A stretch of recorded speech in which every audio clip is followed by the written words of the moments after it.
Olá, turma. Na aula de hoje nós vamos falar sobre problemas de contagem, tá? Ou pelo menos vamos aprender algumas técnicas, as técnicas mais básicas para resolver problemas desse tipo.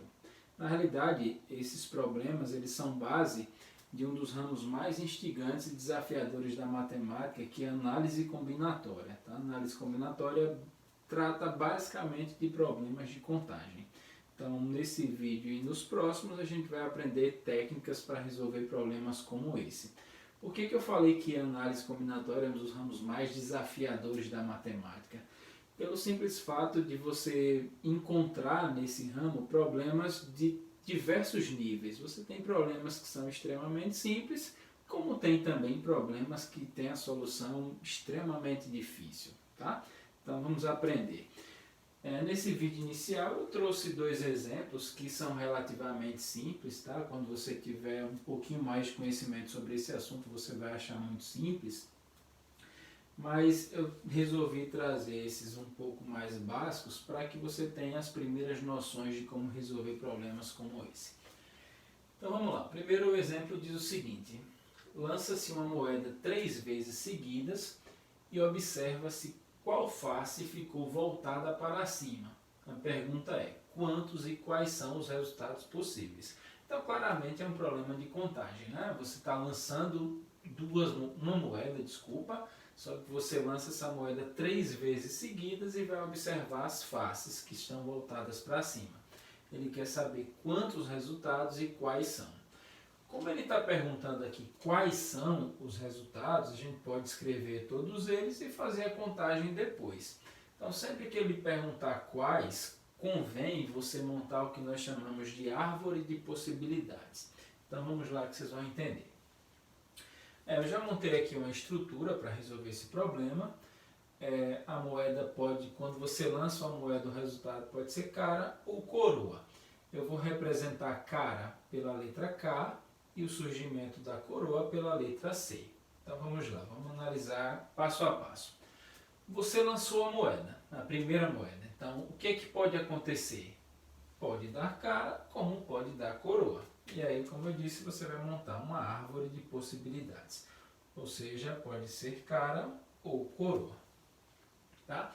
E aí você já vai para o segundo lançamento, vai montar a mesma estrutura, observando, é claro, o primeiro resultado. Então, digamos que o primeiro lançamento tenha dado cara. Será que esse primeiro lançamento vai influenciar no segundo? A resposta é não. Então, o primeiro dando cara, o segundo também pode dar cara ou coroa. Aí você faz uma estrutura mais ou menos assim, ó. Tá? Lançou o primeiro, deu cara, o segundo da mesma forma pode dar cara ou coroa.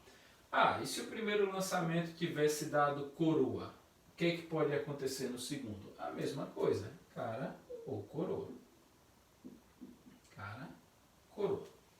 E aí a gente vai para o terceiro, e aí vocês já devem ter percebido que o que aconteceu antes não influencia com o que vai acontecer depois. Portanto, no terceiro lançamento, independente do que aconteceu no primeiro e no segundo, o resultado pode ser tanto cara quanto coroa. Então, vamos continuar aqui a árvore de possibilidades, que em qualquer situação pode dar cara ou coroa. Então, cara, coroa e assim por diante. E aí a gente finaliza e tem a resposta da pergunta quais são os resultados. Então, a primeira possibilidade é 3 caras. Cara, cara, cara. Então, eu vou anotar aqui, ó. O primeiro resultado possível é esse, 3 caras. O segundo resultado, cara, cara, coroa. Cara, cara, coroa. Terceiro resultado, cara, coroa, cara. Cara, coroa, cara. E assim por diante. Cara, coroa, coroa. Coroa, cara e cara, coroa, cara, coroa, coroa, coroa, cara e finalmente 3 coroas. E aí, como vocês podem notar, nós temos 8 possibilidades de resultado. Então a resposta para a pergunta quantos é 8, basta contar 1, 2, 3, 4, 5, 6, 7, 8. E a resposta para a pergunta quais está aqui. Então são esses todos os resultados possíveis. No entanto, nem sempre você tem condições de montar essa árvore. Tá? A gente conseguiu aqui porque tem uma quantidade pequena de moedas, uma quantidade relativamente pequena de lançamentos. Agora, na grande maioria das situações, você não consegue montar essa estrutura e a pergunta vai ser restrita a quantos. E aí, nesses casos que são mais simples por enquanto, você pode utilizar do que nós chamamos de princípio multiplicativo. Então aqui eu tive que fazer tudo isso porque ele perguntou quais. Mas se a pergunta fosse apenas quantos, como é que a gente faria? Repetindo, eu estou usando o princípio multiplicativo, que consiste no seguinte, ó, como o próprio nome já diz, princípio multiplicativo é uma simples multiplicação. Você vai verificar a quantidade de resultados possíveis em cada situação. Então, como é que nós faríamos? Quando eu lançar a primeira moeda, ou melhor, quando eu lançar a moeda a primeira vez, eu tenho duas possibilidades de resultado, que é cara ou coroa. Então, primeiro lançamento, duas possibilidades. E para o segundo lançamento, também duas possibilidades. Da mesma forma para o terceiro. Então, se a pergunta fosse apenas quantos são os resultados possíveis, bastaria fazer 2 vezes 2 vezes 2. Repetindo, 2 é a quantidade de resultados possíveis em cada lançamento. 2 vezes 2, 4, vezes 2, 8, e aí o problema já estaria resolvido. Perfeito? Então vamos para a segunda situação e aí vocês vão entender melhor. É bem parecido. Quantos e quais são os números de 3 algarismos distintos que podemos formar usando os algarismos 2, 5 e 7? Então ele quer saber, utilizando apenas esses 3 algarismos, eu posso formar quantos números de 3 algarismos distintos? Tem que ficar atento a esse detalhe também. Nós sabemos que o número de 3 algarismos tem essa estrutura, né? A unidade, a dezena e a centena. Então a gente vai montar tudo isso, afinal de contas ele perguntou também quais são os possíveis resultados. Então vamos lá, eu vou começar pelo algarismo da centena. Tá? Eu posso usar o 2, o 5 ou o 7. Então, o algarismo da centena pode ser 2, pode ser 5 e pode ser 7. Lembrando que eu estou montando todas as possibilidades. Agora vamos aqui. Algarismo da dezena. Caso eu tenha usado o 2, o que é que eu posso usar na dezena? Observe que tem uma diferença em relação a isso aqui. Aqui você podia repetir tranquilamente, né? Porque o que aconteceu no primeiro lançamento não influencia no segundo, mas aqui não é bem assim, porque os algarismos são distintos. Então, se você usou o número 2 na centena, você não pode usá-lo de novo na dezena. Então, caso você inicie por 2, aqui na dezena pode ser o 5 ou o 7. Tá? Então, caso você tenha iniciado pelo 5, quem é que você pode colocar na dezena? Se você já usou o 5, pode usar o 2 ou o 7.